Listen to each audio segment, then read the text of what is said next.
Hello, everyone, and welcome to another episode of Leslie Said What. Okay, guys, so tonight is a little different than usual. But before we get started, don't forget to, guys, join the conversation. Feel free to join the conversation via the comments below. Okay, so feel free to join the conversation, say hello, let me know that you're here. Because honestly, without you, it won't be a conversation. It'd just be like Leslie and the guest said what. Okay. So we want you to join the conversation. Now, tonight's guest is none other than ta-da, me. How weird is that, right? So I figured since everyone else has been sharing their story, why not? Right? Also because our guest for tonight ended up having to work, so she wasn't able to come. And I said, well, that's perfect, because I said, hey, if it ever gets to a point in this series that someone can't show up, that means I guess I'm supposed to share my story. So yeah, let's see who's all here. I see you in the comments. Hey, Chris. Oh, so good to see you, love. And of course, Miss Natalie Akers is always supportive. And she came up with our name. Leslie Said What, FYI, if you didn't know that, that's a fun fact. So yeah, guys, this is going to be a little interesting for me. I'm not going to lie. I'm usually not the one who's the center of attention. So for me, this is going to be a little bit much.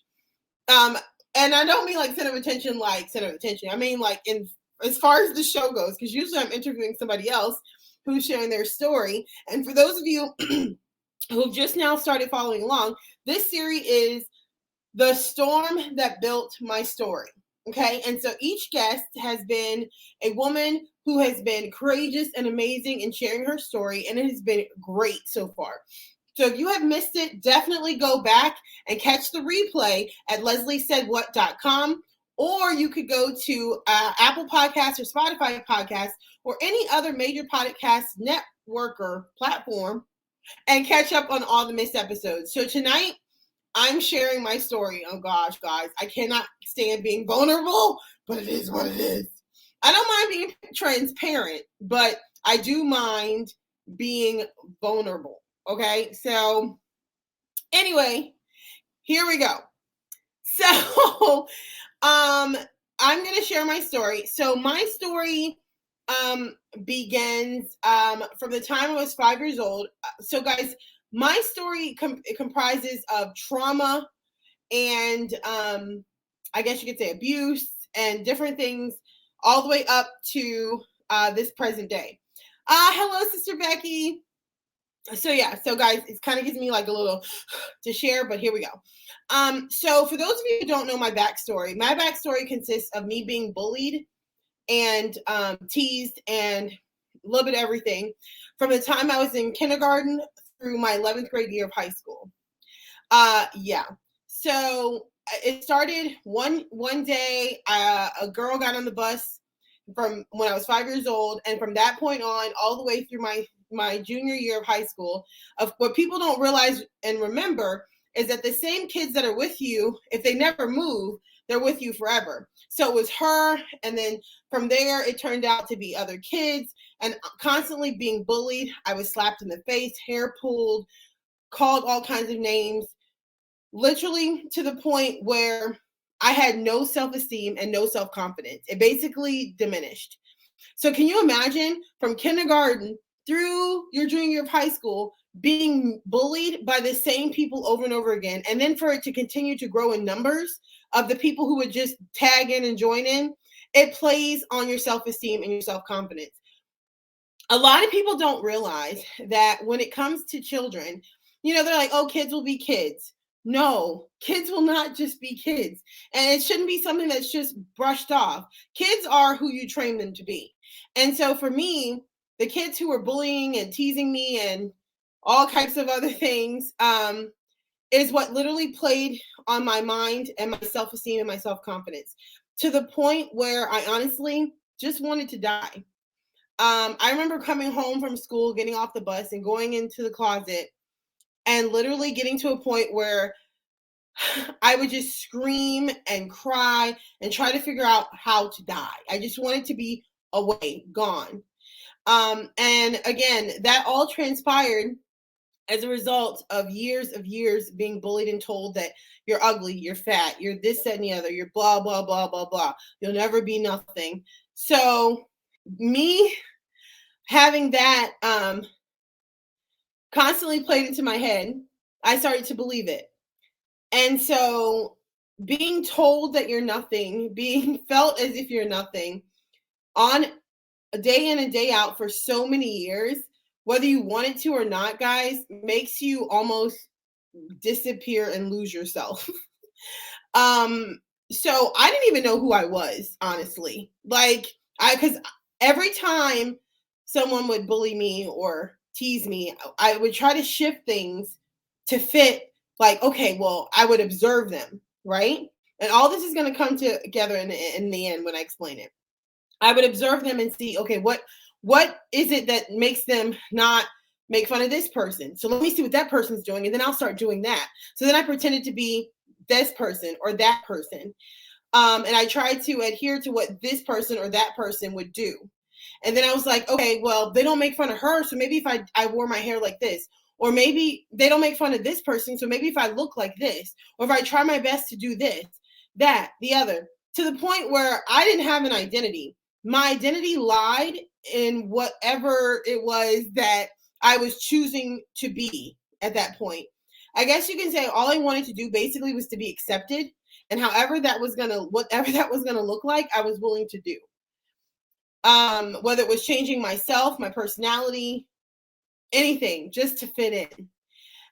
It consumed me. It literally consumed me through all of high school, elementary, middle school. And then once I graduated, I just wanted to get as far away from these people as possible. So I went away 7.5, 8 hours away, guys, to college, just to get away from the trauma. But not the drama, the trauma of being bullied and teased, because I figured those people who had been bullying me all those years wouldn't be there. So I went to college 7.5 hours, I think it was then, away. And I decided that once I lived there, fine, I'll be free. I can start fresh. Nobody knows me, right? I get to college, and I lie to you not, my first week of classes, the football players started bullying me. So of course, all of these 12, 13 years of grammar school, being made fun of, being bullied, told you're nothing, told you this, told you that, and then trying to remedy it by going 7.5 hours away to college and still having the same result will mess with your head. Like, to the point where I seriously thought there was something wrong with me. Like, literally, like, why me? What's wrong with me? And so what ended up happening is, again, I just basically was trying to find my way outside of that. And so what I ended up doing is moving back home and going to college locally. So I ended up going to Liberty University, where I met many, many wonderful friends that I'm still friends with today. So thank God for that. And so I started to kind of blossom, in a sense, a little bit, try to figure out who I was. But then again, I was so consumed with fitting in and being accepted, I was willing to be whoever they were to try to fit in with them. So honest, could you imagine how twisted and jacked up my mind was, to the point where I didn't even know who I was? If people asked me what I liked, I'd wait to hear what the majority said they liked so that I can say, oh yeah, me too. Me too. I had no identity. I didn't even know who I really was. My identity was wrapped up in being whoever they wanted me to be. And so a lot of people were like, well, I thought you grew up in church, so you would think you had church friends. That wasn't the case. I honestly, there were people in church as well who continuously just to cast me to the side, push me to the side. So I wasn't accepted at church. I wasn't accepted at school. I wasn't accepted anywhere outside of my home. So it was almost like, why be here? Why be alive? What's the point? Like, clearly there's no reason I should be here. So I got consumed with trying to get married. And I was willing to marry anybody that would take me, because then it's like, oh, somebody accepts me, you know? So in my 20s, I think I was like 21. I was in all types of different relationships, stupid relationships. And one situation was quite abusive. Again, trying to figure out somebody to accept me, somebody who wants me, somebody who will love me, somebody who wants me for me, whoever that was, that I was. And so what ended up happening is I decided that, okay, this guy, my friend introduced me to. So if Ashley, if you're watching, my friend Ashley was playing a joke, and she was like, I had this guy call you. And I was like, who is this? And so it happens to be my now husband, Aaron.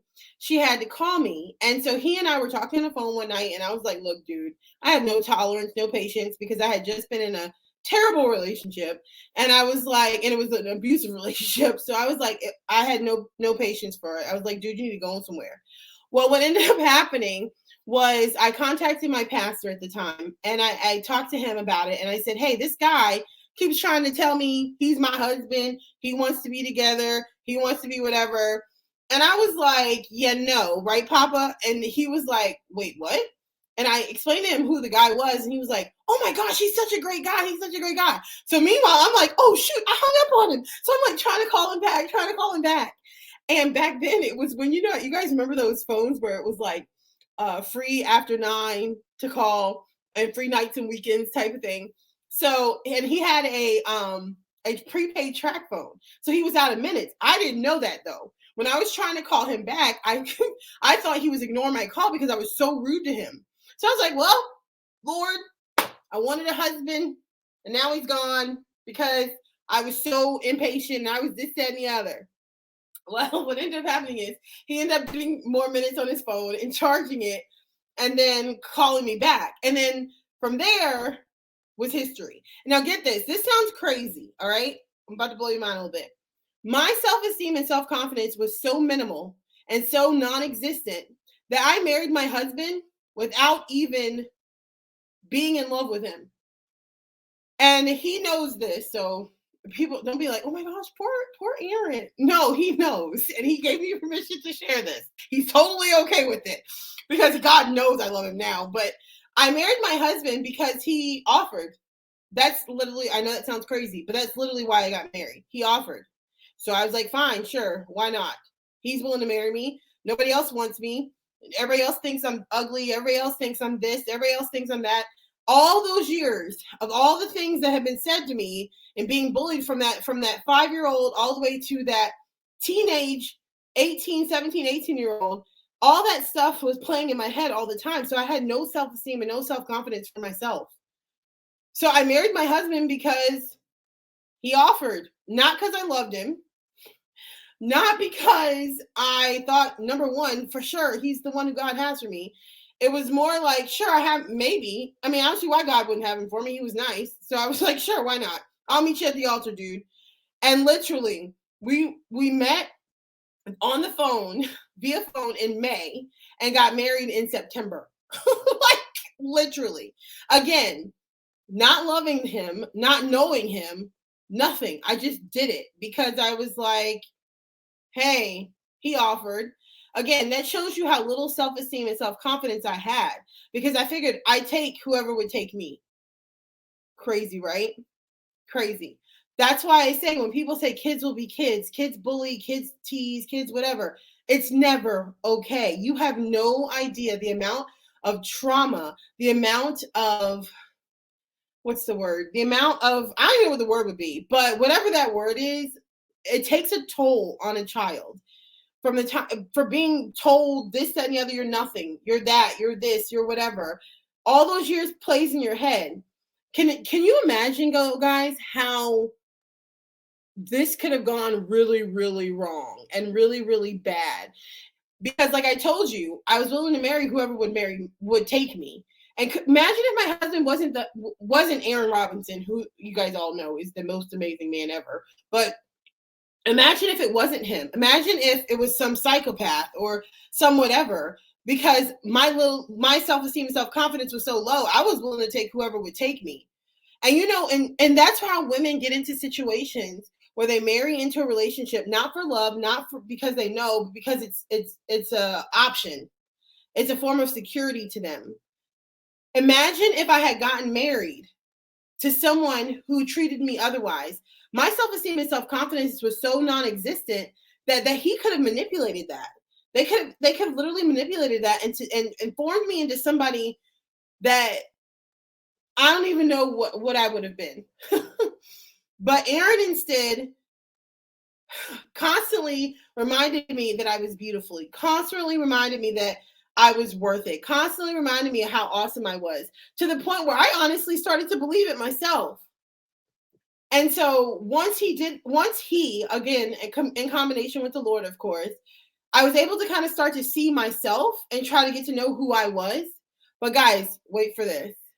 It wasn't until just I think it was 3 years ago, not maybe a year before the pandemic, that I finally accepted who I was. Literally.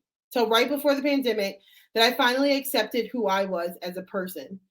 So 3 years ago, I finally know, you know what?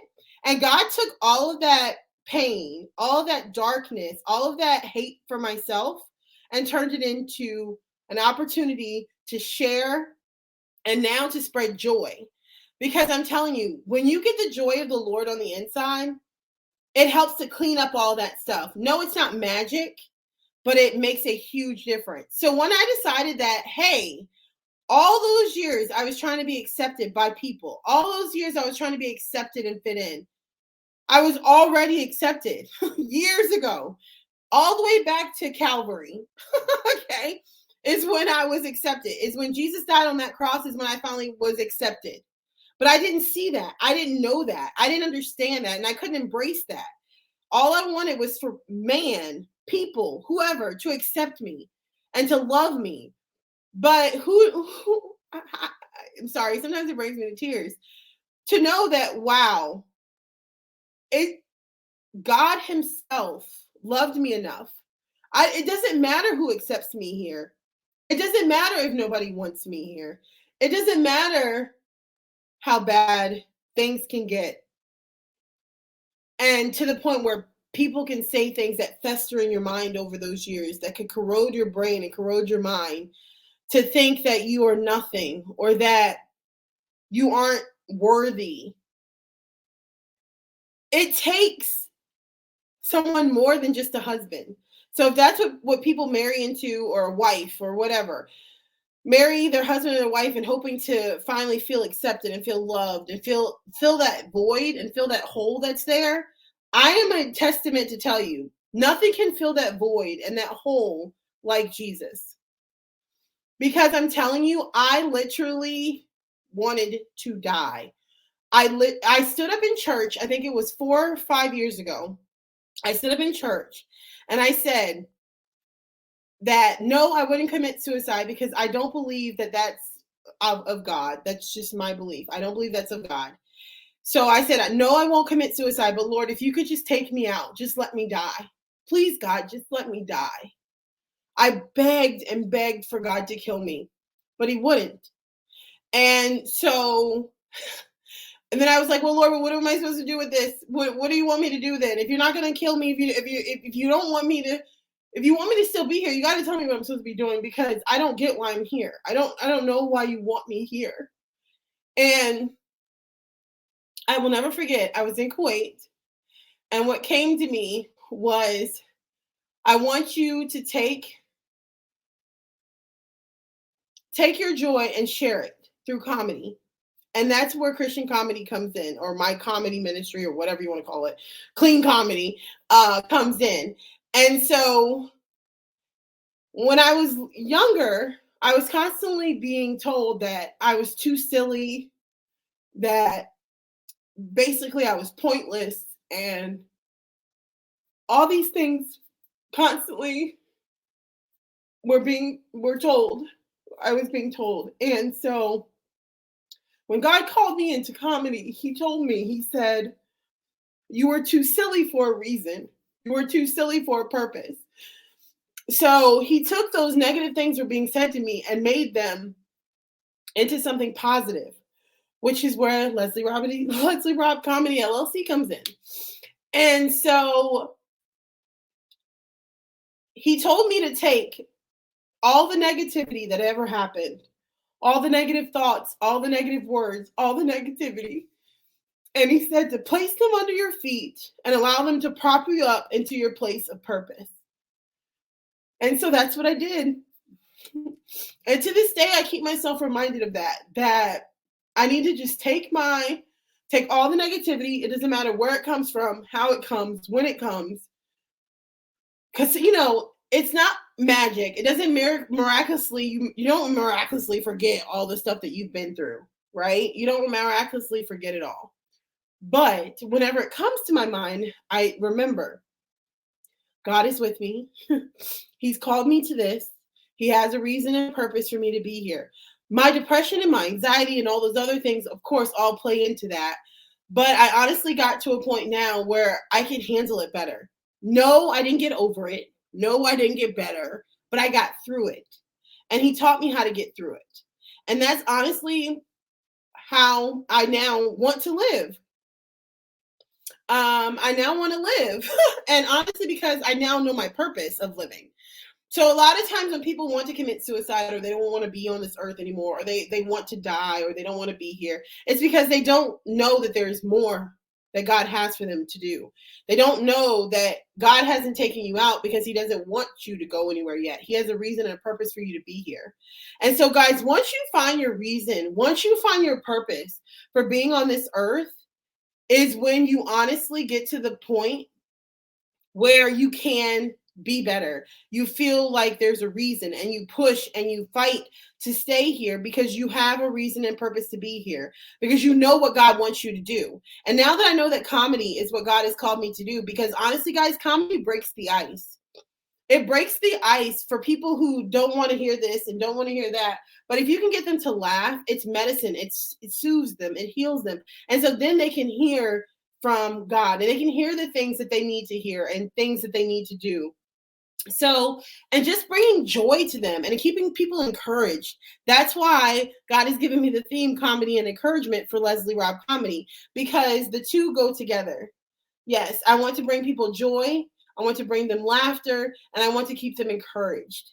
That's honestly what this comes down to. So when people ask me why you're here, or why do you feel that you are called to this or whatever, because honestly, I asked God to take me out, and he wouldn't do it. So that's the reason I know that I'm supposed to keep pushing, because I asked him to take me out, but he wouldn't do it. So clearly I'm supposed to be here for a reason and a purpose. So yeah, so now I've gotten to the point where I want to live. I want to bring joy. I want to bring encouragement to people. And so when people ask me, how in the world, girl, do you have all that joy? Where did that joy come from? It came from a really, really dark place, a really, really low place in my life where I wanted to die. And I asked God to take me out. And he said no. And then I asked him why. And then he showed me. So that's how I got to where I am. Now I'm going to look here at the comments real quick. Oh, thanks, Natalie. I'm so sweet. Yeah, she's so awesome, Crystal. Yeah. Thankful for Aaron speaking truth to you. Oh, thanks, Meg. You guys are so encouraging. And I was like freaking out telling my story because I was like, I hate being vulnerable. Oh, Miss Robertson. Oh my gosh. She was one of my high school teachers. I love you, Miss Robinson. Miss Robertson. I know it's Robertson. I don't know why I say Robinson. Crystal says, Aaron is awesome. I couldn't have asked for a better brother and wonderful sister in love. Oh, thanks, Crystal. Yeah, your brother is freaking calm. Meg said, because he knew how many people you would touch. Oh, Meg, I love you. Oh, how I wish I could forget. Oh, I'm with you, Becky. Oh, I'm with you. If we could just forget all the bad things and not have any type of memory of it, of course we could thrive better. But it's almost like our memory serves as a reminder of how strong we are. Because if we forgot about the memories of how horrible things were for us and how bad we went through, bad the things are that we went through, just imagine how we would forget that we were strong.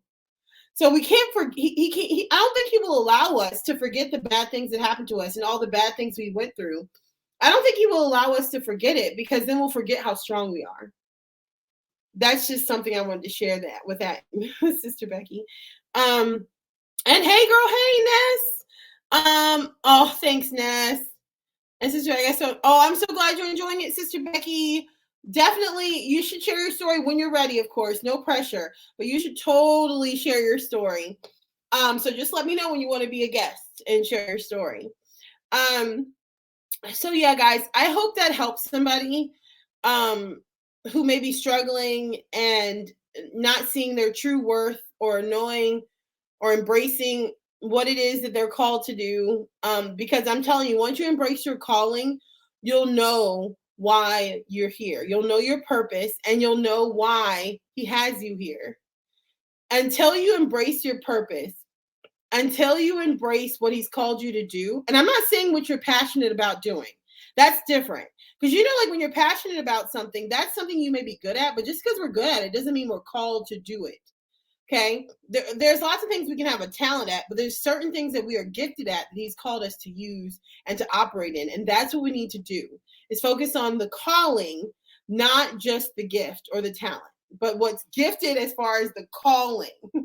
Okay. Because I can draw, but I ain't gonna be nobody's artist because that ain't what he called me to do. Right? So we can all do different things, but there's specific thing, something specific that he has called us to do, and that's what we need to do. Ness says, I want to share my story soon. Okay, Ness, yes, just let me know, and you are more than welcome to come on and share your story. And this goes for everybody. If you have a story you want to share, or even if you know somebody who has a story you think that somebody can learn from and glean from and grow from, please, please, please send me their name, send me their information, and I will contact them in regards to being on the show, because I truly believe that this is the platform that I've been trying to find, is a place for people to share their stories and for people to learn, grow, and glean from each other. So yeah, so guys, like I said, I have come from a really low and really dark place, and look at what blossomed as a result of it is joy. Joy, peace, and love for all of you. So that's why I do this. That's why I will continue to do this until God calls me home. Now, it's funny because what a lot of people don't realize is my story. So this is going to be interesting. What's going to happen as a result of this? They'll be like, wait, what now? Now I only shared part of my story, but that's the main stuff. So that's the main parts that I wanted to focus on, is when all I wanted to do was die, God said no. And there's a reason and a purpose for that. So I encourage you guys to seek God for your calling, seek him for your God, your born God-given purpose, and follow that, because that's then and only then will you be able to blossom and to feel like you have a reason to be here. We all have a reason and purpose, guys, or he would have took us out already. That's what I'm telling you. I begged God to take me out. Lord, like, feel like a gun wad. Lord, take me out, bro. Take me out. And he said no. So when he said no, I was like, okay, fine. You ain't got to take me out, Lord, but you got to show me what in the world I'm supposed to be doing, because otherwise I just want you to kill me. Just let me die. And he said no, and he gave me a reason. He gave me the purpose, and that's what I'm doing. That's why I'm here. So again, I hope you guys were encouraged by this. I have a couple more comments. Yes, Sister Becky. Mercy said no. Okay, don't get me crying, Sister Becky. Don't get me tearing up again. And Ness said that's a book title. Write it, print it. I know. I need to. But see, the thing is I can't write a book because I hate reading books. I guess I would have to actually read what I write and then edit it again. Yeah, I can't do it. I wrote a little book a few years ago, but yeah, now I took it out of print. But yeah, I can't. So that's why Leslie said, what is here? So I can talk it out and get it out. But again, I thank you all so much for always supporting Leslie Said What. I cannot thank you enough for joining me tonight. Guys, tune in next week, because get this. Okay, this is mind-blowing. Next week, I have Dr. Sylvia Traymore Morrison. She is the first Black stand-up comedian, Black female stand-up comedian, and the first Black impressionist ever in the history of America. She was close with Robin Williams. She's been on stages with Jerry Seinfeld. She's amazing. So she will be here next week, Lord's will, to tell her story. Because I know at the end of last week's show, I said that I was going to have a different guest. It wouldn't be me this week. But who knows? You never know. When people get called into work and things like that, things get shifted. But next week she should be here and it should be a great show. She's going to share her story. So definitely tune in next week. Yes, June. Yes. And I got that idea from you. So thank you. Yeah, so hopefully she'll do her Whoopi Goldberg impression for us and all the other things. So it should be a great show next week. So tune in, guys, next Monday, 7 p.m. Eastern, right here on Leslie Said What. Now, you know what I'm going to say, right? Another episode of Leslie Said What is now out.